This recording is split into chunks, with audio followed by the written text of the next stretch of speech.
Ya, vamos a partir al tiro.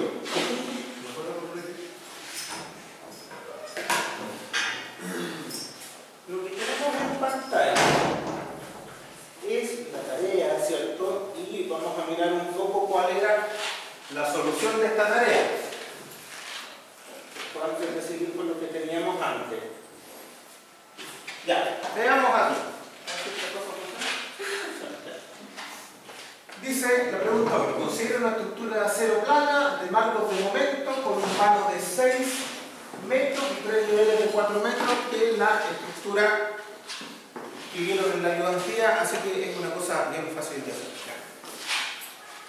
Secciones de y columnas, las que están ahí, 6 cargas verticales en los nodos, ¿cierto? Dice ya que la calibre para que esta cosa tenga un segundo. El proceso de calibración puede hacerse de un montón de formas, ¿ya? En este caso ustedes tenían el resultado. Una manera que usamos en la práctica es ir probando. Otra manera un poquito mejor es entender que el primer modo, ¿cierto?, tiene una cierta rigidez y a través de esa rigidez poder calibrar la masa, ¿ya? Pero no es lo que se usa en la práctica en realidad. En la práctica nunca resolvemos ecuaciones de ningún tipo. Simplemente probamos soluciones y a través de probar las soluciones vemos cuál es la buena. Bien, dice, la única fuente de masa, ¿cierto?, son las cargas nodales, desprecia el peso de la estructura. ¿Por qué? En este caso simplemente porque sí. Hay algunos casos que les digo que lo desprecien, otros casos que les digo que no lo desprecien. En general no se debe despreciar el peso propio. Vale, esta cosa está bien. Está medio inclinada, ya no importa. Siempre hay que considerar el peso propio. En estructuras de acero es bastante típico que el peso propio estructural no sea muy relevante frente al resto de las cargas, ¿ya? Pero ojo, me refiero a peso propio estructural y no a peso propio o cargas permanentes generales. Las cargas permanentes generales, que no son solo el peso de la estructura, pueden ser importantes. Típicamente las cargas permanentes van a tener los equipos y un montón de otras cositas que nosotros no metemos al modelo a veces, pero que están siempre. Así que cuidado con esto de confundir los pesos propios estructurales con todo el nivel de carga permanente. No es lo mismo. Bueno, lo primero que se pide, dice, realice un análisis modal, horizontal en este caso, grafique las 3 primeras formas modales, determine periodo y porcentaje de masa modal equivalente. Bueno, aquí ustedes pueden usar cualquier software. La idea es que ocupen algún software comercial para que esto sea suficientemente útil, que ustedes vayan viendo cómo funcionan en general los software comerciales. Nosotros aquí estamos usando el RISA 2D por un tema de licencia, ¿ya? Pero pueden usar cualquier otro software, no es relevante. Finalmente aquí está la respuesta, ¿cierto? Si nosotros ponemos 6 cargas nodales de 7 toneladas cada una, esta cosa converge a un periodo, ¿cierto?, del primer modo del orden de un segundo. Tenemos un segundo modo de 0,3 y un tercer modo de 0,17.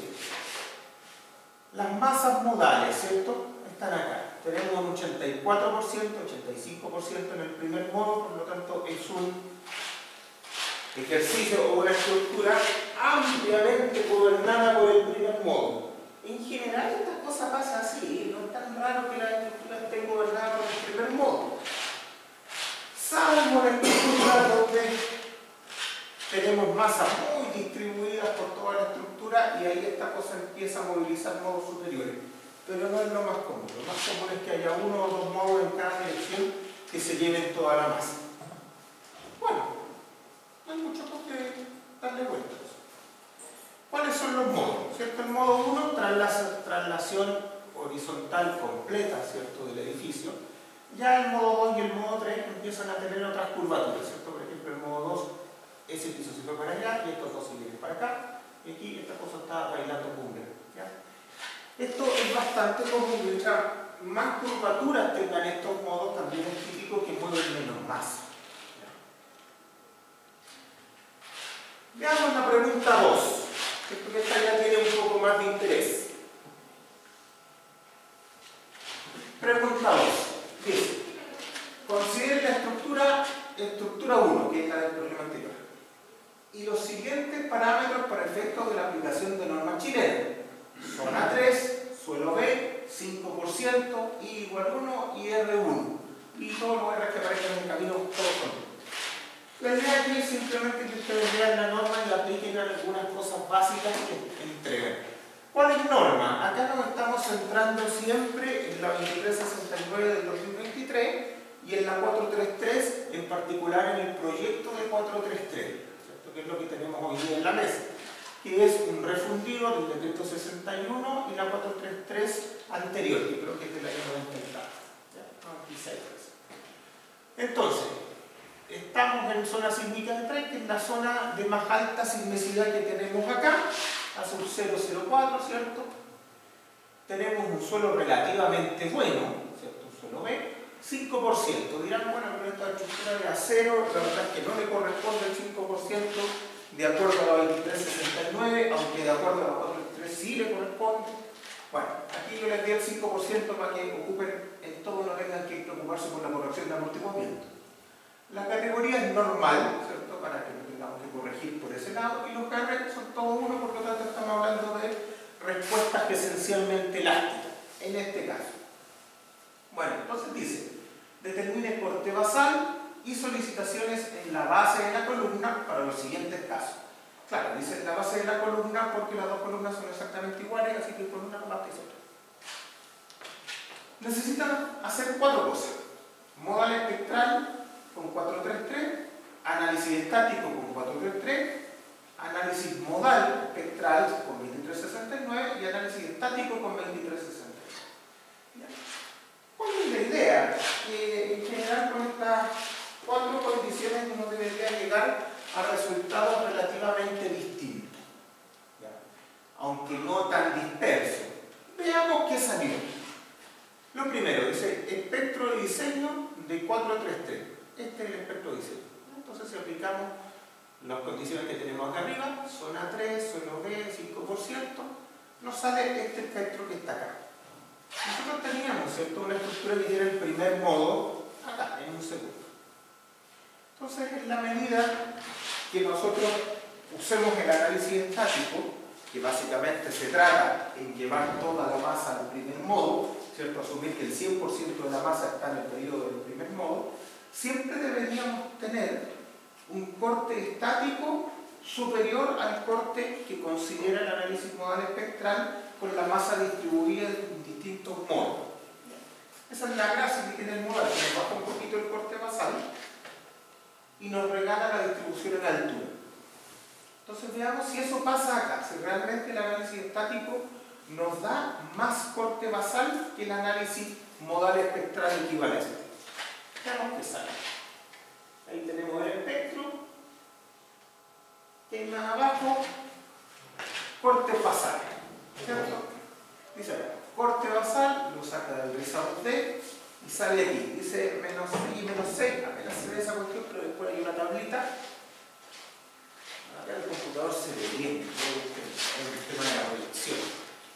Bueno, cargas verticales, ¿cierto? Aquí está, una para arriba y una para abajo. Ojo, que estas direcciones están asumidas por el RISA porque se está considerando que tienen los signos del primer modo.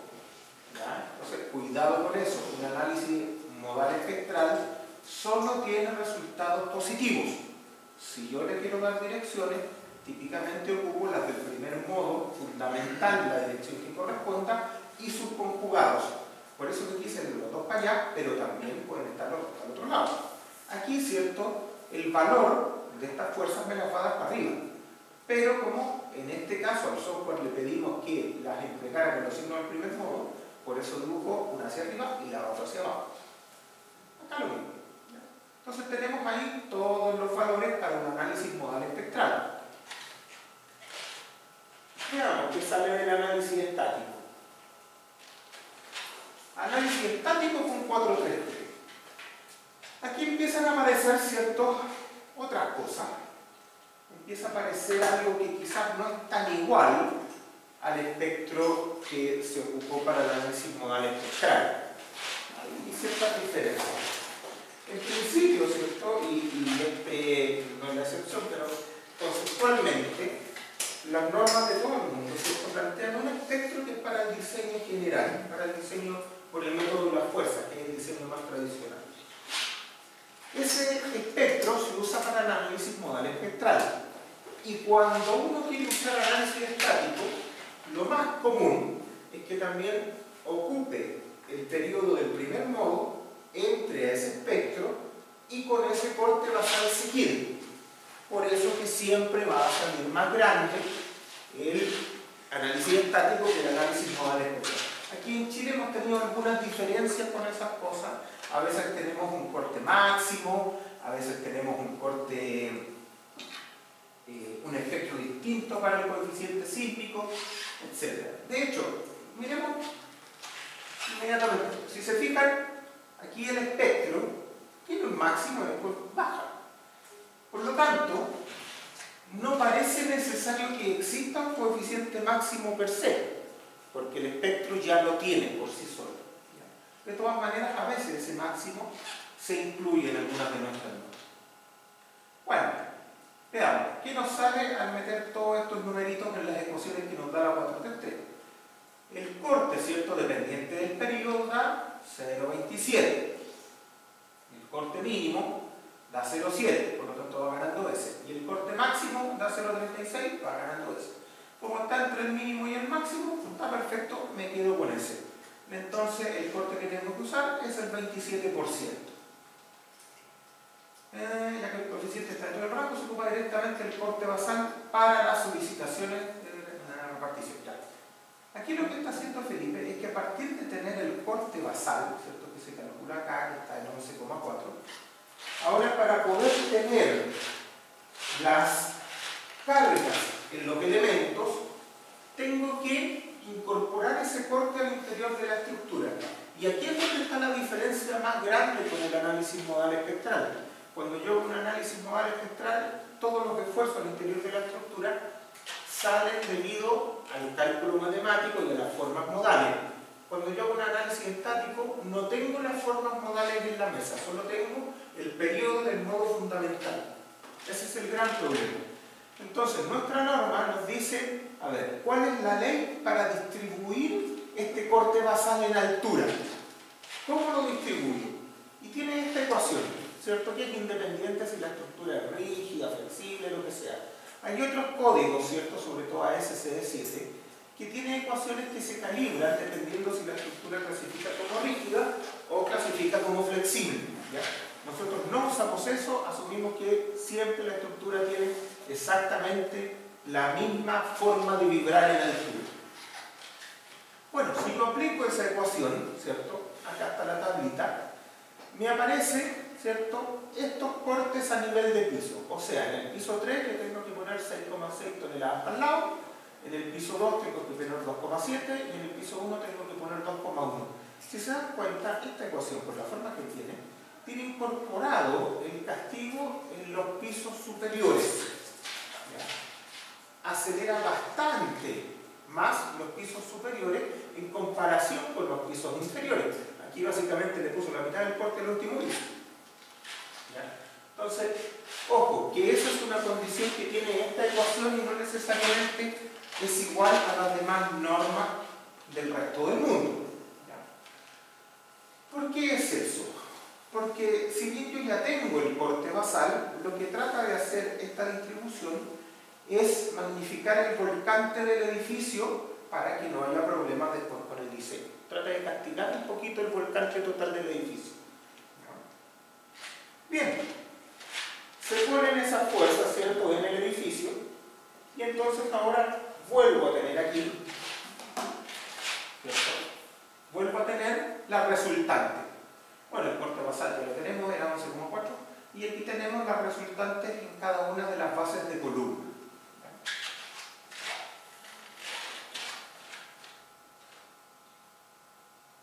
Vámonos a la 2369.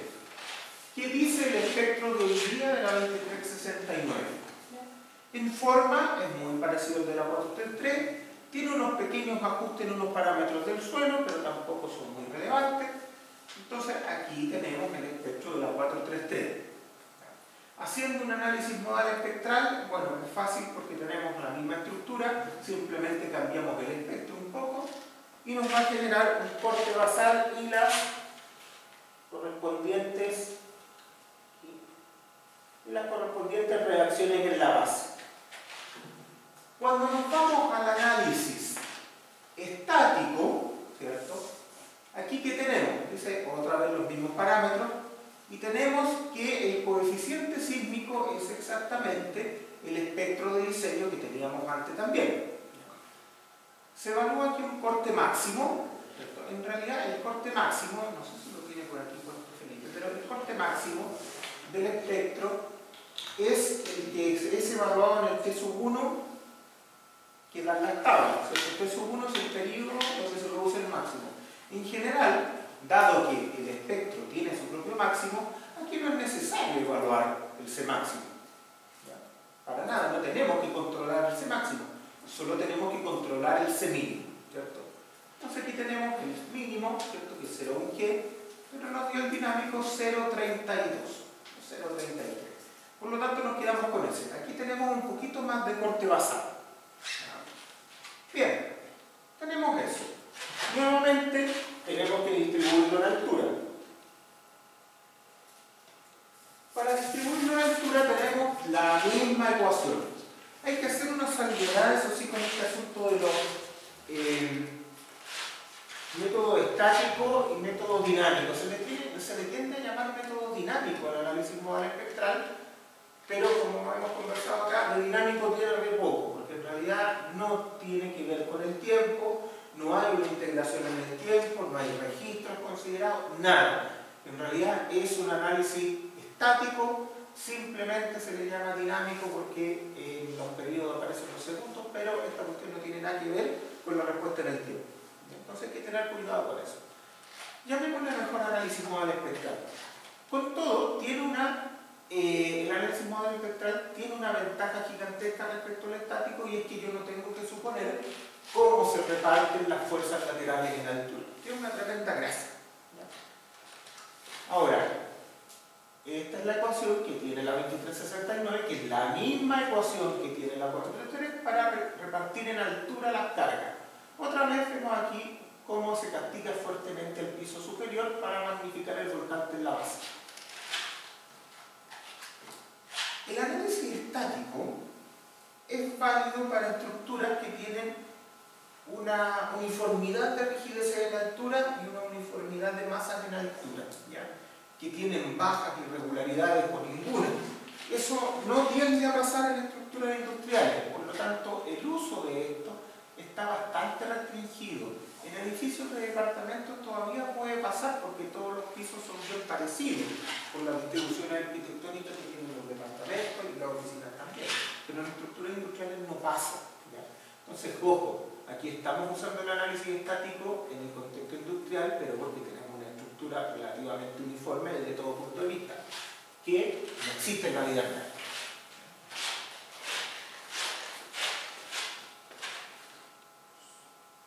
Como resumen, a ver qué salió. Corte basal. Vean. Con el proyecto 433. Dice el modal espectral salió 12 y el estático salió 11,4. Rara esa cuestión. Claro, esto pasa porque el estático no viene directamente del espectro de diseño, sino de otra ecuación.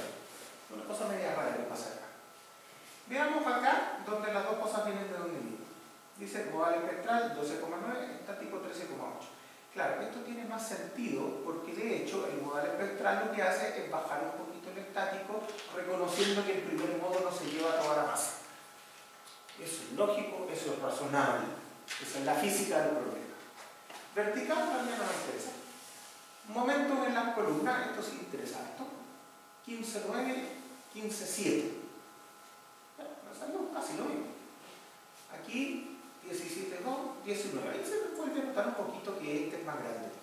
Ahora, si se fijan, la proporción más o menos que tiene este más grande respecto a este, como que anda relativamente bien. Entonces, con eso uno podría decir, ¿sabes? Que a lo mejor esto que tiene la ecuación de la norma, que es castigar un poco por el efecto látigo y dar más carga al último piso, no es tan loco, no es tan mal. En general eso es bueno para estructuras relativamente flexibles y es muy conservador para estructuras relativamente rígidas. ¿Ya? Nuestras estructuras, lo que nosotros queremos que sean lo más rígida posible. Desde ese punto de vista, a lo mejor el estático no sería la mejor ley de distribución la que tienen las normas, pero es suficientemente buena y es suficientemente conservadora para lo que nosotros queremos. Conclusión, ojalá dejemos el estático para cosas que en realidad no le importan a nadie y nos quedemos al menos con el modal espectral para cualquier cosa que nosotros queramos realmente hacer y que tenga una cierta importancia. ¿Ya? Hoy por hoy hay oficinas que todavía ocupan el análisis estático para algunas cosas. No es adecuado, sobre todo para estructuras industriales que tienen mucha irregularidad. Yo diría que para estructuras de edificios, edificios de departamentos o edificios de oficina, donde todos los pisos son parecidos y que hay una cierta uniformidad de rigidez, también súper discutible, podría usarse, pero tampoco. En realidad yo no lo usaría para nada.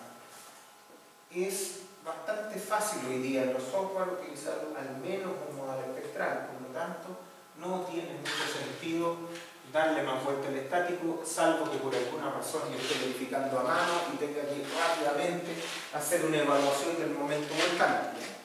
Pero si no, el estático básicamente descartado para todo efecto práctico. Eso. ¿Consultas? ¿Preguntas? ¿No? Ya subí la tarea 5, ¿cierto? Sí. Sí. ¿Consultas de esa tarea? Sí. ¿Tampoco? Excelente. Vamos, ¿preguntas para hoy día, para la prueba? ¿Alguien? ¿No? Nada, están todos estudiaditos. O sea, ¿están listos entonces? Profe, Cuéntenos. o sea, yo supongo que entra toda la materia. Buena suposición. Pero en específico, ¿desde qué clase? Sí, siempre. O sea, A ver, ¿desde qué clase? Todas. En general los contenidos del curso son acumulativos, pero siempre me cargo a lo que está más al final, a lo que no entró en la prueba anterior. De repente se traslapan algunas cosas, pero tampoco son muchas. ¿Ya? Se traslapan porque es necesario. Así que entra hasta la semana pasada y entra, bueno, desde la prueba anterior que ya no me acuerdo qué era. Ya se me olvidó. La prueba está fácil. Facilita. Ya. Necesitan una calculadora, eso sí, y no. es como la anterior, que es como. Sí, pero cambia la pregunta. No, pero prefiero como los ejercicios de cálculo sin ser fácil. Sí, sí. Siempre, en general, siempre tengo la intención de darle preguntas para que puedan elegir. A pesar de que la idea es que sepan todo. Me parece que es válido que no sepan todo, pero si la mayoría, por eso, me parece que elegir lo que ustedes pueden resolver mejor es más razonable que pedir que resuelvan todo. Entonces, casi siempre tengo 2 de 3 ejercicios y preguntas cortitas de, creo que esta también le puse 6 de 8. Así pueden ser los mismos números, pero vuelve a ser 6 de 8 y 2 de 3. ¿Y en esta misma sala? ¿Perdón? ¿En esta misma sala? No tengo la menor idea. Pregúntenle a Felipe porque creo que no.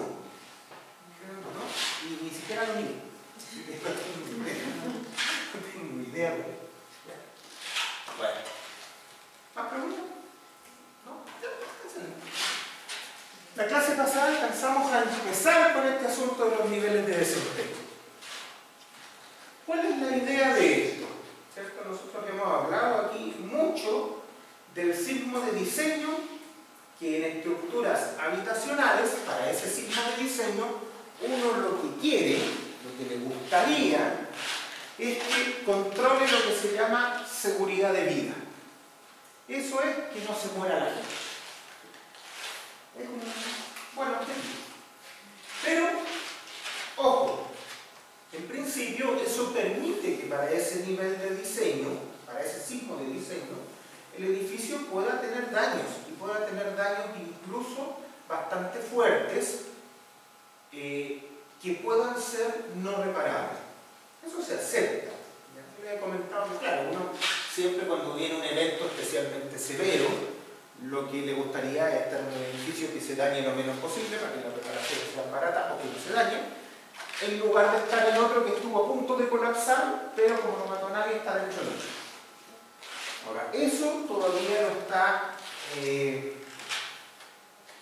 más detallado en nuestros códigos, y hoy por hoy ambas condiciones son aceptadas por la norma.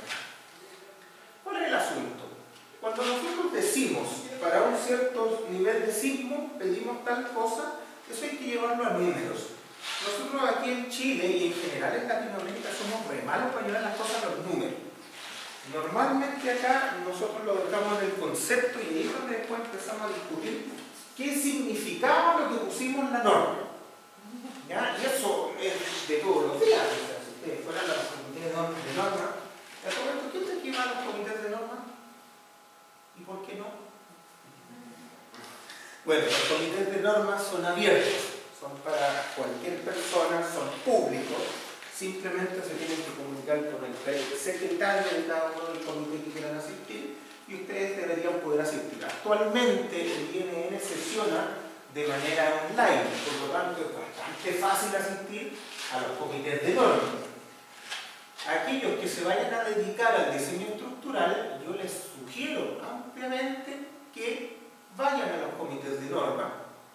No porque puedan aportar mucho, evidentemente, pero pueden absorber mucho, pueden aprender algo, se pueden dar cuenta del tipo de discusiones que hay.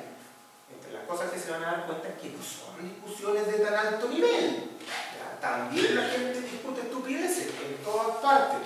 Van a aparecer cosas que son súper interesantes y otras que son, oye, pero ¿por qué no le pones la coma después de esa palabra en vez de ponerla antes de la palabra? Y estamos en una sesión completa de eso, ¿no? Pero es válido, porque esos comités, ¿cierto?, resuelven por consenso, y ese es un valor muy grande que tiene nuestra norma. Yo les sugiero que las normas de diseño estructural las tengan bien controladitas, cuáles se están estudiando, cuáles se están publicando, cuáles ya están en uso. Todas esas cosas deben tenerlo muy, muy claro, ¿ya? Sobre todo si alguna vez la embarran y se van a juicio. Entonces, les sugiero que estén al tanto.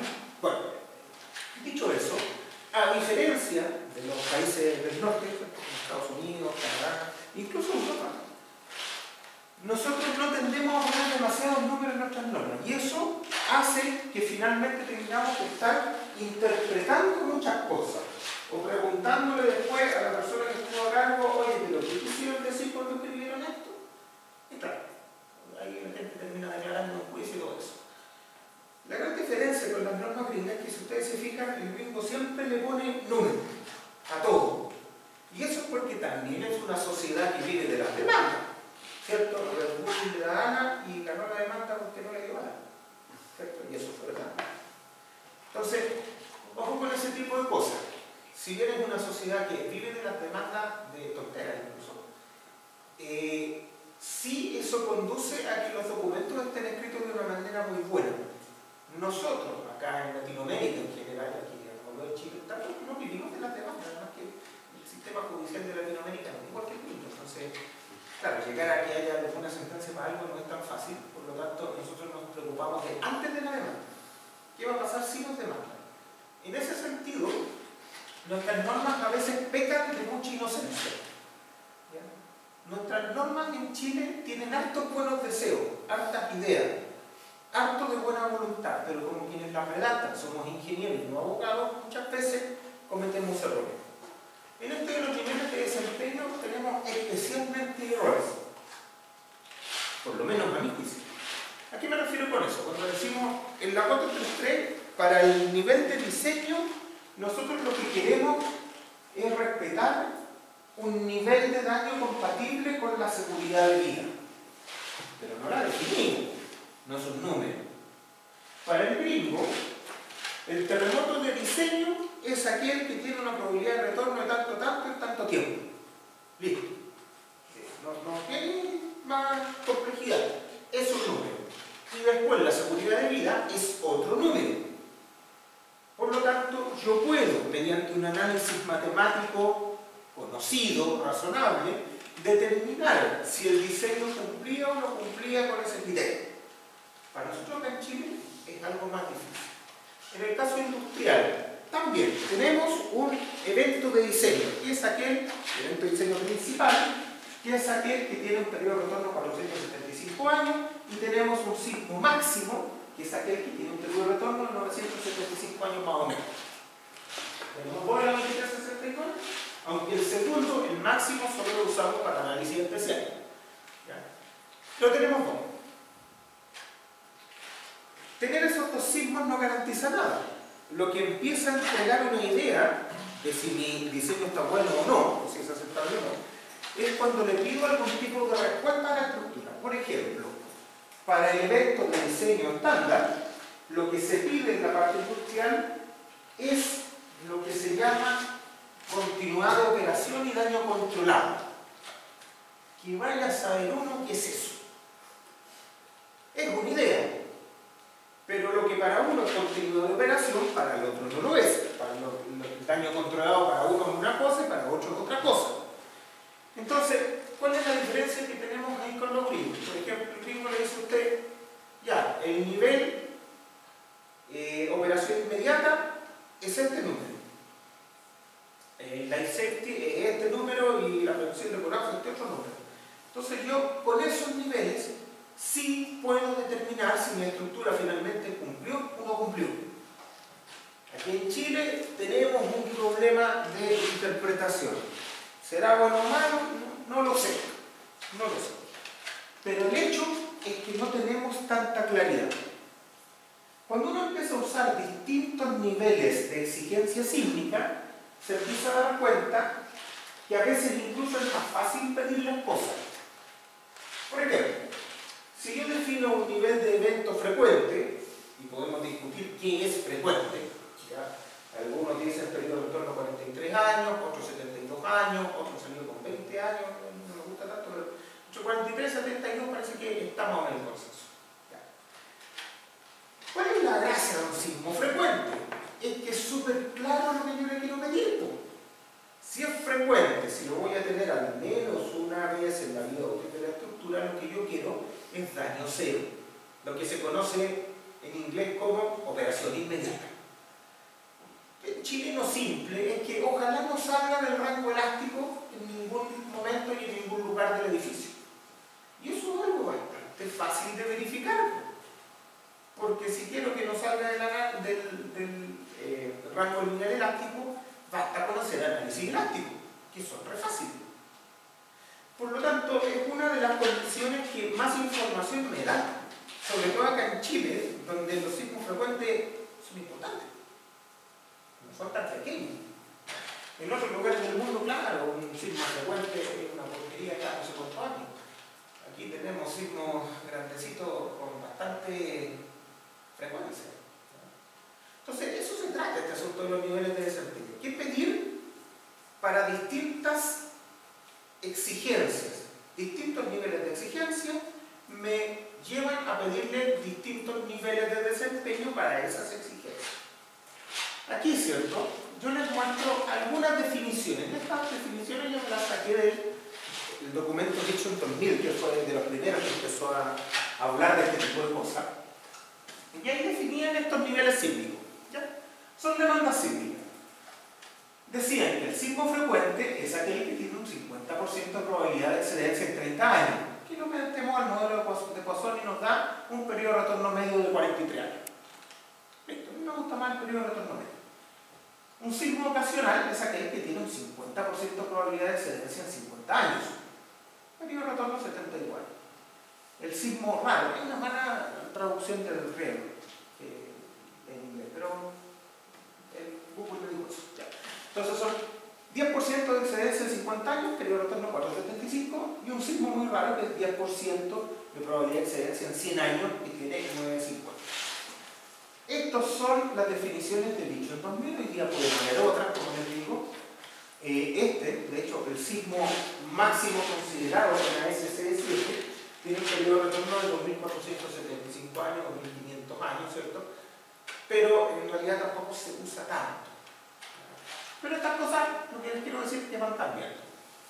Pero supongamos que tenemos estos niveles. Tenemos 4 sismos, uno frecuente, uno ocasional, uno de diseño. Normalmente esto coincide con la condición de diseño estándar que se usa en todo el mundo, ¿cierto? El sismo de diseño estándar en casi todo el mundo es el que tiene 10% de probabilidad de excelencia en 50 años con ese periodo de retorno. Lo que se le pide depende ya de la estructura que yo vaya a diseñar y para qué la quiero. Pero la demanda de diseño viene de acá.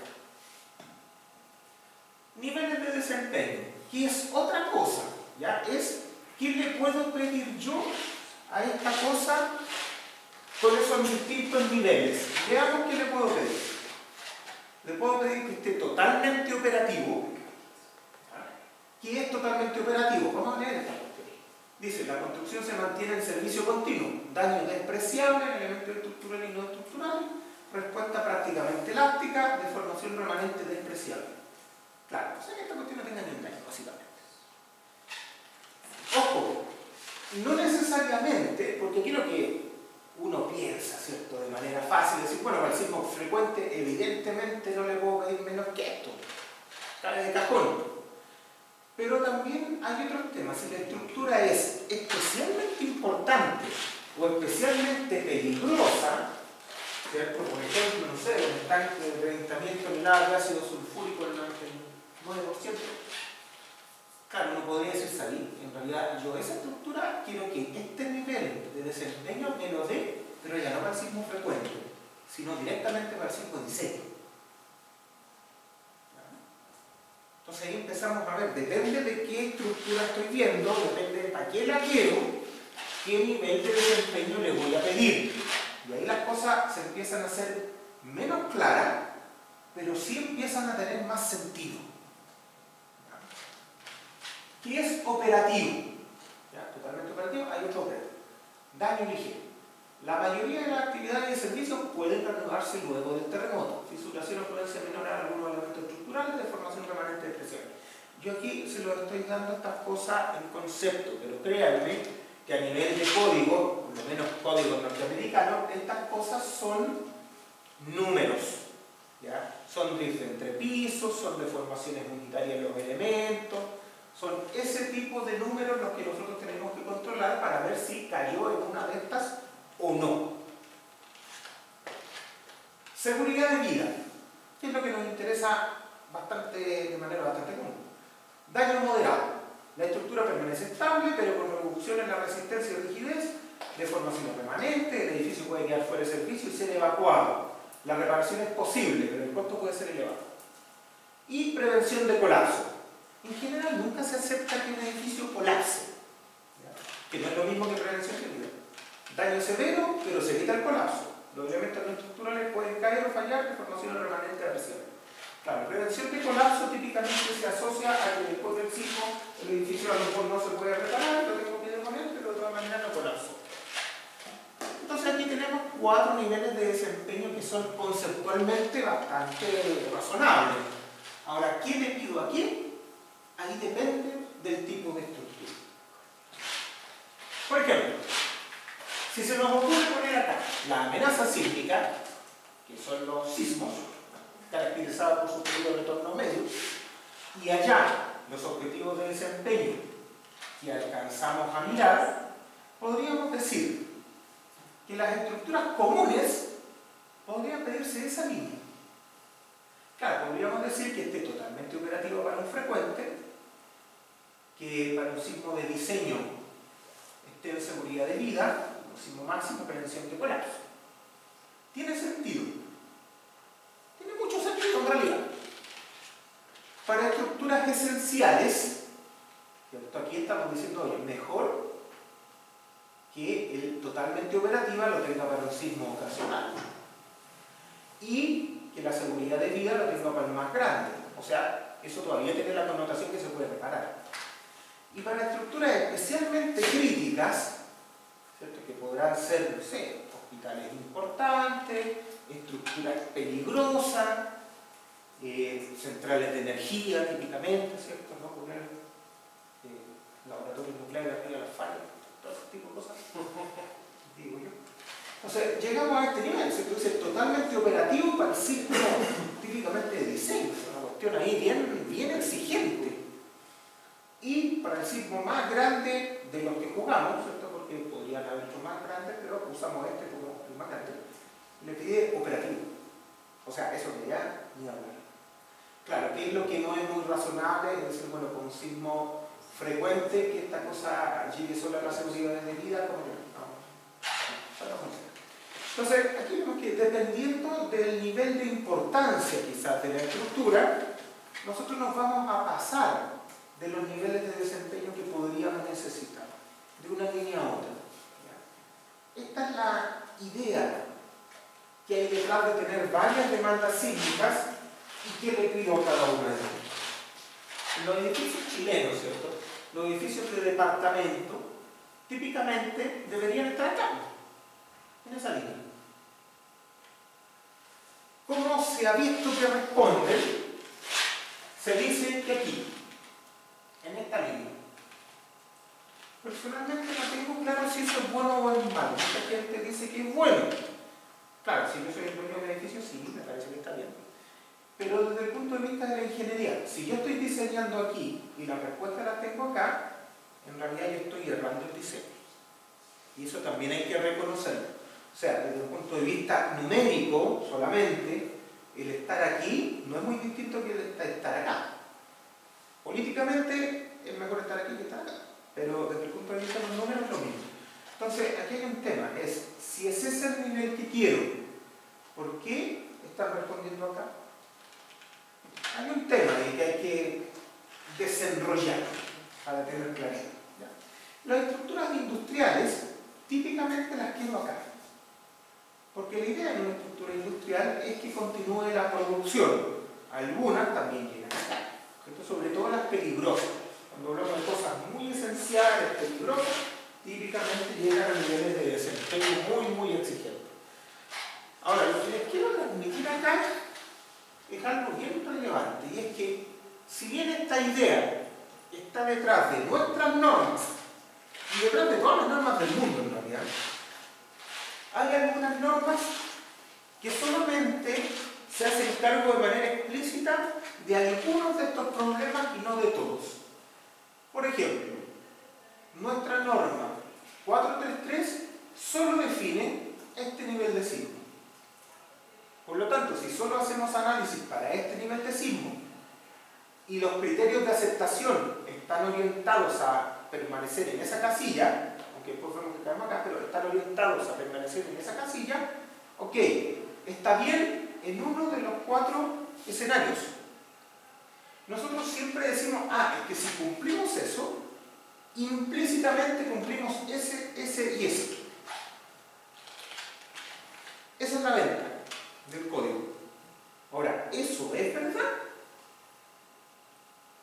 Pareciera que en el caso de los edificios habitacionales eso es relativamente correcto. Anda más o menos por ahí, sobre todo si responde en realidad de estar en esa casilla, está en esta, entonces la otra sí la cumple más o menos bien. Pero en proyectos importantes no podemos quedarnos con la idea de que por cumplir una casilla todas las demás se cumplen implícitamente. Ahí hay que tener cuidado. Cuando nos pasamos al área industrial, donde comúnmente estamos acá, aunque algunas veces estamos allá y otras estamos acá, cuando estamos en el área industrial, ¿cierto? Típicamente nosotros decimos, el sismo de diseño y verificamos la casilla. Pero aquí sí se puede decir de manera relativamente clara que el cumplir esa casilla, o entre medio de esas dos casillas, no necesariamente significa que yo cumpla esa y esa. Quizás para arriba sí, pero para abajo no es muy claro. Para abajo no es tan claro. ¿Por qué es tan importante esa cuestión? Porque sismos frecuentes y ocasionales, ¿cierto?, tienen un nivel de exigencia que es mucho mayor que el sismo de diseño desde el punto de vista de las deformaciones aceptables. Fíjense en algo. ¿Cuántas veces más grande es uno comparado con el otro? Supongamos que el sismo de diseño estándar lo caracterizamos por un valor 1. ¿Cuántas veces más grande sería el de acá? Nosotros estábamos acostumbrados, y copiamos de estos lados también, a decir, mira, el de acá es más o menos 1.2 veces más grande que el de ahí. ¿Está línea? Este es 1.2 veces más grande que el de ahí. Más o menos.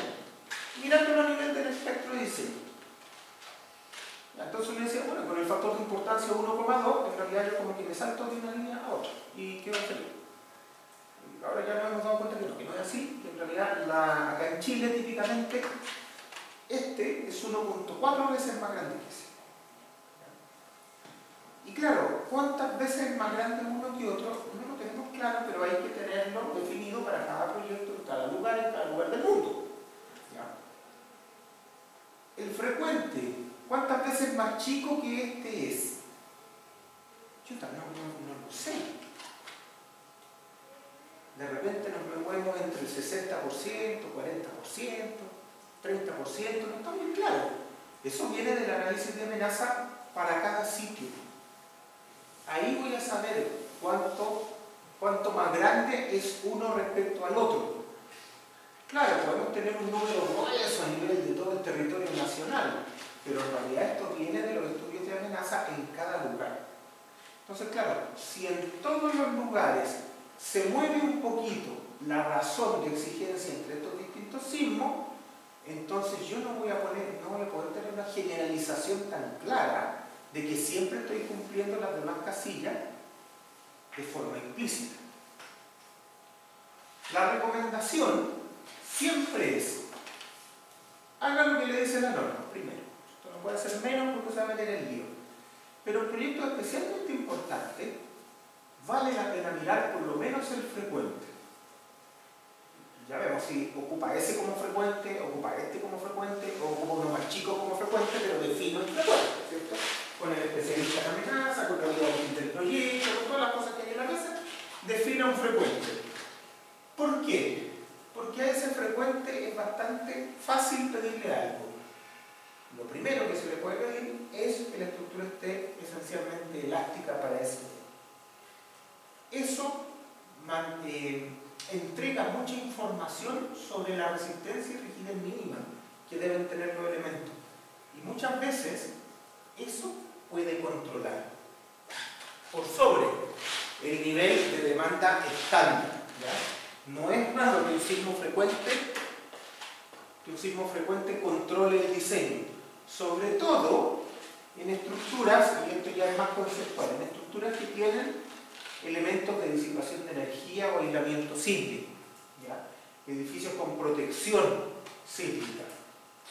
¿Por qué? Porque ¿cuál sería la idea? Que ante eventos frecuentes, estos sistemas de protección ojalá no se activen.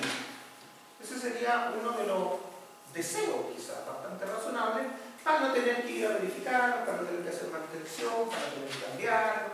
Pero yo permito, ojalá no se activen cuando un sismo frecuente. A lo mejor no. Si se activan lo puedo aceptar, ¿ya? Pero en principio como que parece intuitivo el que ojalá no se activara. Personalmente me ha pasado que en algunos proyectos, claro, se activan para sismos frecuentes y entonces uno lo que quiere es poner un poquito más de rigidez en uso de elementos y resistencia para que no se le activen de manera tan común. En muelles aislados, por ejemplo, en muelles con aislamiento sísmico, donde el tablero tiene aislamiento sísmico, típicamente uno dice, mira, mejor hagamos que el tablero responda de manera rígida para el atraque del barco, para sismos pequeños, y que solamente esto se vea aislado o reaccione como aislado para sismos fuertes. Es una muy buena idea. No siempre se cumple, pero es una muy buena. Bien, hay algunos criterios de diseño de proyectos específicos que incorporan esto de manera bastante buena, de manera bastante coherente, pero no en la mayoría. Cuando hablo de criterios de diseño me refiero a un documento, ¿cierto? Cada proyecto típicamente se emiten varios documentos, especificaciones técnicas, ¿cierto? Memorias de cálculo, y uno de ellos son los criterios de diseño particulares del proyecto. Ahí uno dice qué normas va a usar, con qué parámetros va a entrar a esas normas, ¿cierto? Y todo aquello que no está cubierto por normas nacionales estándar lo define en el criterio de diseño usando normativas generalmente internacionales. siendo así, ¿cierto? En proyectos comunes pareciera suficiente el uso de normas, pero en proyectos un poquito más importantes no es suficiente. Y tenemos que empezar a meternos en este tipo de cosas. En temas de energía, por ejemplo, proyectos de energía es súper extraño que no haya un criterio de diseño suficientemente robusto que pida la verificación para distintos niveles sísmicos, que entregue por lo menos 2 o 3 niveles sísmicos y pidan algún nivel de desempeño para ellos. Ya, digamos, avanzar. Más o menos, ¿cierto? Para tener una idea, y esto no es tan simple, pero para tener una idea. Dice acá están los niveles de desempeño, ¿cierto? Que propone también esta misma publicación, y las distorsiones de piso a las que se llega para ese nivel. Por ejemplo, totalmente operativo significa que las distorsiones de piso son menores que el 0,2%, es súper chico, es súper chico esa cuestión. Operativo, del 0,2 al 0,5. Seguridad de vida, del 0,5 al 1,5. Prevención de colapso, del 1,5 al 2,5. Para que se hagan una idea, típicamente los niveles de deformación de entrepiso que se tienen en las normativas internacionales para edificios de departamentos están acá. Ahí está, típicamente. Claro que esto se le pide para el sismo de diseño y no para el sismo máximo. Entonces, veamos acá. En estructuras industriales, ¿cierto? Lo mayor que se entrega es eso, el 1,5% para el nivel de diseño. Entonces, ojo, aquí es para que tengan una idea, pero hoy día, ¿cierto? Estas condiciones de acá, que son el nivel de desempeño que busco, tienen una lista de requisitos numéricos bastante mayor que solo la distorsión de piso. ¿Ya? Hoy día esto se controla a nivel de cuál es la deformación máxima en elementos fusibles. Esa es la manera en que estamos controlando hoy. Lo malo es que para llegar a eso necesitamos análisis directamente inelásticos, análisis que son más complejos y que normalmente en las oficinas no vamos a lograr desarrollar. Son muy caros, son privativos. ¿Ya? Pero este de acá lo podemos hacer en cualquier oficina con un software de escritorio. Por eso es tan importante. A nivel de mono, ¿cómo se ve esto? Este es el mono que aparece en todas las publicaciones, claro que aparece a color, que tiene que mover una fotocopia a veces. Bueno, ¿cuál es la idea? Cuando nosotros tenemos esta curva de daño con intensidad, lo que vamos viendo al salir de un sector y llegar a otro es más o menos esto. Si se fijan aquí, el sismo frecuente lo que me propone es que la respuesta sea básicamente lineal y elástica. El operacional ya está entrando a reconocer que hay pequeñas fallas. Normalmente son fallas muy superficiales, lo que uno llama que trabajó la estructura, pero no necesariamente que se dañó. ¿Ya? Reparaciones relativamente superficiales. Cuando hablamos de seguridad de vida ya estamos hablando del daño apreciable. La disipación de energía es importante. Claro que el edificio no está a punto de caerse, mucho menos. Cuando estamos en estabilidad estructural o prevención de colapso, claro, acá ya estamos en niveles de daño compatibles con demolición posterior, aunque nunca se acepta el colapso. Para ninguna condición de análisis de desempeño se acepta el colapso. Alguien dirá, bueno, y inmediatamente, ¿cuándo colapsa un edificio? Porque yo lo que voy a hacer son análisis de un escritorio con unos registros, con un modelo y con lo que sepa nomás. Entonces, ¿cómo sé yo si la cosa colapsa o no colapsa? Bueno, con lo que hemos mirado un poco en este curso, las ideas sí las tenemos. Por ejemplo, si algún elemento fusible de los que desarrollan ductilidad llega a su máxima deformación, los hormigones, por ejemplo, típicamente llegan a su máxima deformación antes de colapsar, bueno, entonces ese elemento colapsó, se perdió y la estructura ya no tiene ese elemento y probablemente eso lo puedo entender como un colapso. ¿Ya? Son los elementos fusibles que llegan a su máximo o elementos no fusibles que también llegan a su máximo. ¿Ya? ¿Qué otras cosas? Lo que también se genera a veces es una deformación lateral demasiado grande. Cuando nosotros estamos en nivel de colapso, y en la vida real de todos los días, nunca estamos acá, nosotros jugamos acá. Entonces, hacer análisis en este nivel es complicado, es difícil, porque como las deformaciones laterales son grandes, se mete el efecto P delta también. El efecto P delta lo que me da es rigidez negativa. Ahora, la idea es que usted llegará. Claro, cuando tengo efectos P delta para deformaciones laterales grandes, me empieza a salir una rigidez negativa. Y uno dice, bueno, pero es que esta cosa no ha colapsado porque no ha llegado a giros locales que me entreguen información respecto a que el elemento ya colapsó o no. Se cerró la rótula, le decimos en tema técnico numérico. También hay un segundo criterio, que es más o menos, es decir, cuando la estructura perdió del orden del 20% de su resistencia máxima, entonces también se asume que colapsó. Que es el colapso no simulado que le llaman, que es un número bastante importante porque es bastante común que sea ese el colapso que consideramos. Una pérdida del 20% de la resistencia máxima. Son números mágicos que aparecen cuando uno hace estos análisis, pero que sirven bastante. Siempre recuerden que lo que nosotros vamos a hacer en el escritorio va a ser básicamente una interpretación con buenos deseos de todas estas ideas que tengo acá.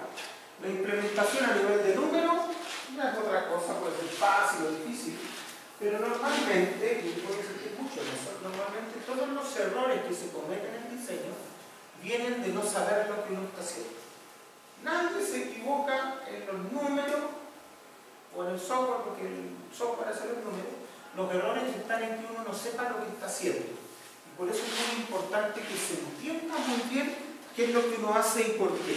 Un numérico podrá después gestionarlo de otra forma. Pero el conocimiento hay que tenerlo bien clarito. Cuáles son las ideas, qué es lo que le voy a pedir y por qué. Si eso lo entiendo, entonces las cosas van a salir relativamente bien. Incluso si el cálculo no está muy bien. Esto no lo desarrollamos. Listo. Terminamos con estas diapositivas. Así que me voy a pasar a las siguientes. ¿Dudas respecto a esto? ¿No? ¿Está clarito? Ya. Seguimos.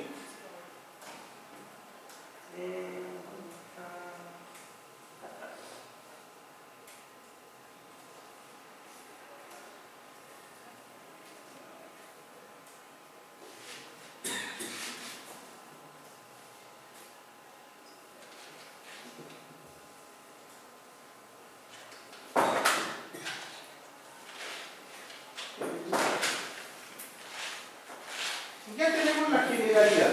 Tanto en hormigón como en acero tenemos los conceptos generales que se manejan a nivel nacional y a nivel mundial como elementos colapsables, ¿cierto? Elementos controlados por deformaciones, elementos controlados por fuerza.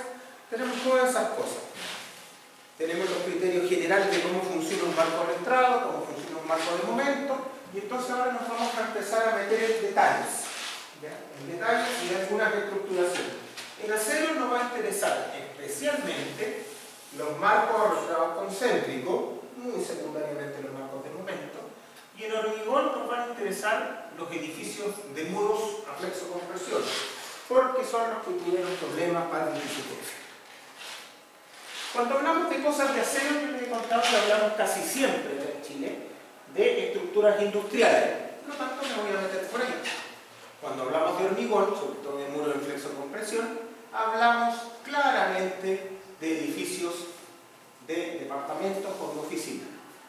No van a encontrar un edificio de muro a flexo-compresión en el área industrial, sería muy raro. Bien, norma 2369, directo al capítulo 8, ¿cierto? Yo asumo que ustedes ya hicieron su estudio personal y conocen todo esto, pero de todas maneras voy a comentar las cosas que aparecen acá, por si acaso. Importante, y lo puse en rojito, así que lo voy a leer. Dice: no se desea modificar la filosofía de diseño nacional. Yo en esta presentación no les dije, quizás lo voy a decir. En esta presentación lo que yo hago hincapié es qué es lo que había en el año 2003 y qué es lo que hay ahora en el año 2023. Es súper importante porque los cambios son profundos. Son profundos en el requisito y son profundos porque hay razones para que esos cambios se generen. ¿Ya? Siendo así, todas maneras, ¿cierto?, no se desea modificar la filosofía de diseño nacional. Por el contrario, los cambios buscan garantizar que el comportamiento que siempre se ha deseado efectivamente se produzca. Esto debido a que existen antecedentes acerca de que podrían generarse problemas al mantener los requisitos actuales. En 2003, ¿cómo está? El interés primordial es realizar los ajustes que sean necesarios para mantener los objetivos tradicionales de continuidad de operación, produciendo un mínimo la paralización de la industria, producto de inspecciones y reparaciones posibles. ¿En chileno qué quiere decir eso? Que teníamos una norma, 2003, cuya idea era proveer un nivel de desempeño bien definido, que es el control de daño y continuidad de operación. Definido como idea porque número nunca nadie supo. Pero bueno, ese era el objetivo. Nos dimos cuenta, ¿cierto?, con los años, que estructuras diseñadas con esa norma no necesariamente alcanzaban los objetivos de desempeño que se necesitaban porque la misma norma estaba establecida. Por lo tanto, se genera la necesidad de corregir. Y aquí hay que ser claro, ojo, la norma del año 2003 no es una norma que uno puede decir está mala. Es una norma que para esos tiempos era suficientemente buena. No es una norma como hoy día las usamos, que está orientada al análisis con software, sino que es una norma que está más orientada al análisis a mano, a conceptos, a criterios, ¿cierto? Y esas cosas había que actualizarlas. Entonces lo que se hizo básicamente es introducir los ajustes para que el objetivo que se persigue, ahora sí, se pueda lograr con los requisitos que contiene la norma. Recuerden que el objetivo de una norma, primero, no es enseñar, aunque la 2369 del 2023 tiene una cantidad de comentarios sumamente grande que permite aprender bastante. ¿Ya? Pero no es el objetivo. El objetivo es que profesionales suficientemente capacitados en el tema, especialistas, puedan obtener las condiciones de cumplimiento o no para los diseños que hacen en oficina. Recuerden que lo que nosotros hacemos es un trabajo, como cualquier otro. No somos investigadores cuando estamos en la oficina, lo que el cliente quiere de nosotros es la estructura, el proyecto. No que le enseñemos nada ni le discutamos la escena, que le entreguemos los planos, nos paga para eso. Por lo tanto, todo lo demás uno tiene que tenerlo absolutamente claro. ¿Cómo lo hace? ¿Por qué lo hace? ¿Por qué lo hace? Todo eso es de uno. Referencias. Este fue uno de los primeros cambios y es bastante importante. ¿Qué decía originalmente el capítulo 8? El capítulo 8 es A0, por lo tanto me voy a concentrar en eso. Antes, el capítulo 8, la versión 2003, consideraba que se podía usar Seismic Provision, ISC 341, y alternativamente se podía ocupar el capítulo 8 de la norma. Nadie quiso decir eso, pero eso decía. La idea siempre fue, bueno, use el capítulo 8 y aquello que no esté bien cubierto se va a la 341. Ese es el objetivo, pero no decía eso. Decía esto, decía use a ISC 341 y alternativamente use el capítulo 8. Bueno, eso se arregló evidentemente y ahora lo que dice es use el capítulo 8 y aquello que no esté resuelto en el capítulo 8 usted puede ir a la 341. Alguien dirá, bueno, el capítulo 8 ¿qué cubre? Básicamente cubre marcos de resultados concéntricos, marcos de momento y nada más. Entonces, ustedes dirán, pero vimos marcos excéntricos, BRD y otras cuestiones, los muros de corte y todo eso, ¿dónde aparece? No aparece. No existe en nuestra 2369. Si usted lo quiere usar, se va a la Seismic Provision. ¿Ya? ¿Por qué? Esencialmente aquí en Chile nadie quiere usar estructuras de demasiada ductilidad porque entendemos las deformaciones horizontales como daño estructural y no estructural. Cuando hablamos de daño no estructural en estructuras industriales nos referimos a los equipos, podemos dañar el proceso. Por lo tanto, no queremos estructuras demasiado dúctiles, demasiado flexibles. ¿Y eso cómo se refleja? Con el segundo límite que se pone acá, ¿cierto? Aunque usted se vaya a 341, no puedo usar un R mayor que 5 ni un amortiguamiento mayor que 5. Claro, usted va a llegar al 341 en contexto de SS7 y va a decir, hay estructuraciones súper útiles que tienen un R de 8. Ya, pero aquí le dicen que no ocupen más de 5. Entonces va a tener que cambiar el 8 por 5. ¿Cuál es la gracia de las estructuras muy dúctiles? Bueno, que usted diseña para menos carga, por lo tanto los fusibles le salen más chicos, y cuando hace el diseño por capacidad, el resto de las cosas le salen relativamente razonables. Si usted una estructura de alta ductilidad le pone un R más chico, el fusible le sale más grande. Si le sale más grande, los elementos que después va a diseñar le van a salir una brutalidad y no los va a poder poner. Y eso es lo que pasa. Entonces, la idea de esto básicamente es que no le convenga hacer estructuraciones dúctiles. Y bueno, si le conviene, entonces igual estamos razonablemente tranquilos porque un R5 es suficiente para todo aquello que nosotros estamos viendo en las estructuras industriales nacionales. Pero ese es el objetivo de eso, tener estructuras que no sean demasiado dúctiles o demasiado flexibles, no se desean, no es que sean malas, pero para efecto de lo que nosotros necesitamos aquí en Chile, y creo que en el resto de Latinoamérica también, no queremos daños en la producción que sean muy importantes. Importante acá también, me lo salté. Dice, no se desea copiar el ISO 341, pero se reconoce que no pocos conceptos de este documento necesitan ser adaptados racionalmente a la realidad nacional.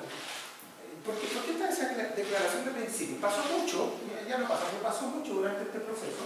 El proceso de actualización de esto duró como 7 años. Y hubo algunas veces que se dijo el capítulo 8 está copiando la ISC 341. No hay nada de malo en eso. La ISC 341 básicamente hace lo que le he comentado en la clase anterior. Pero el punto importante es que no es así. No es cierto. Y es importante entender que no es cierto. Porque la ISC 341, ¿cierto?, que es el código norteamericano, muy buen código, está muy orientado a proveer alta ductilidad a los sistemas de acero. Porque ellos usan R grandes para algunas estructuraciones. Nuestra norma está orientada a proveer ductilidad moderada a baja. Porque nosotros descansamos en la sobreresistencia y no en la ductilidad. Ocupamos R más chicos para echar mano de la sobreresistencia. Por lo tanto, después proveemos la ductilidad que es consistente con aquello que pensamos que vamos a usar. Ojo, todas estas cosas, como les comenté en algún momento, tienen cierta compatibilidad. Si yo hago una estructura muy dúctil, los elementos van a ser más chicos y yo voy a poder proveer el detallamiento de alta ductilidad. Si yo hago una estructura con cargas más grandes, los elementos van a ser más grandes y yo no voy a poder proveer el detallamiento de alta ductilidad, porque los elementos son más grandes. Pero tampoco lo necesito. Voy a tener que proveer un nivel de ductilidad o un detallamiento para menor ductilidad, para el nivel que necesito. Y en el límite, si hago una estructura que responde elástica, me van a salir elementos más grandes, pero no tendría que proveer ningún tipo de detallamiento de ductilidad porque no necesito nada. Toda esta cosa tiene que ser consistente. Y eso es lo que ustedes tienen que entender bien. No importa lo que uno haga mientras sea consistente con lo que está haciendo. Ahí se va a poder resolver. Entonces, ahí es donde empieza a ser esto importante. Porque conceptualmente, lo que dice la ISC 341 es correcto. Pero a nivel de requisito, no podemos usar lo mismo. Y yo les voy a hacer los comentarios en cada uno de los puntos que veamos acá. ¿Ya? Capacidades esperadas. Aquí teníamos muchos problemas, así que vamos a ir uno por uno, ¿cierto? El año 2003 la norma decía conexiones al 100% de la capacidad de tracción. Lo primero es ¿qué capacidad de tracción? La resistencia de diseño LCD o LCD, la resistencia nominal, la resistencia esperada. ¿Cuál es la capacidad de tracción? No lo decía. Siempre quisimos entender que era la capacidad nominal. O sea, básicamente, que el phi Rn de la conexión tenía que ser mayor o igual que el phi Rn del elemento para cualquier esfuerzo que me importara. Eso entendíamos, pero eso está lejos de ser una conexión por capacidad, ¿cierto? Como lo hemos visto en las clases anteriores. Entonces, ojo, eso es lo que nosotros teníamos, pero no sabíamos si era lo que queríamos. ¿Ya? Hoy día nos damos cuenta de que no es tan mal, pero hay casos que requieren más. ¿Qué dice la 2023? Dice, ok, reconozcamos que si yo necesito ductilidad, lo primero que tengo que hacer es que los elementos en compresión, diagonales, ¿cierto? El sistema de marco arrastrado, van a pandear. Si van a pandear, entonces en compresión, yo a la conexión le tengo que pedir por lo menos la resistencia esperada del elemento en compresión. Eso es claro, porque va a pandear. En tracción, podemos tener ahí alguna duda. Uno dice, ¿le tendré que pedir a la unión la fluencia esperada en tracción del elemento? Veamos. Si diseñé con una R grande y es probable que la cosa fluya, sí, tiene sentido. Si diseñé con una R no tan grande, quizás no vaya a plastificar en tracción. Y por eso que en tracción nos damos el lujo de decir, mira, para tracción, sí, considera la fluencia esperada en tracción, pero también considera las cargas amplificadas en tracción, porque es otro límite. Normalmente las cargas amplificadas dan menos que la fluencia esperada en tracción y la diagonal podría quizás conectarse a ese nivel en tracción. En compresión, no. En compresión yo necesito, ¿cierto?, que el phi Rn de la conexión, aquí dice conexión, sea mayor o igual que el PNE del elemento, que básicamente es la resistencia en compresión esperada. Eso lo necesito siempre porque todas nuestras diagonales van a pandear. Ahora, esto típicamente es bastante inferior que la fluencia esperada en tracción. Por lo tanto, esto no es difícil de proveerlo. Esto normalmente se cumple con eso, con ese estándar. Y el otro que les mencioné, que es conectar hasta la carga amplificada, típicamente también se cumple con eso. O sea, con eso estamos llegando a que el criterio tradicional, que es este, es bueno en muchos casos, no en todos, pero en muchos casos es bueno. Pero ahora tenemos claro en qué casos es bueno y en qué casos no es bueno. Podemos diferenciar. Y esa es una tremenda diferencia con lo que teníamos antes, que no teníamos idea.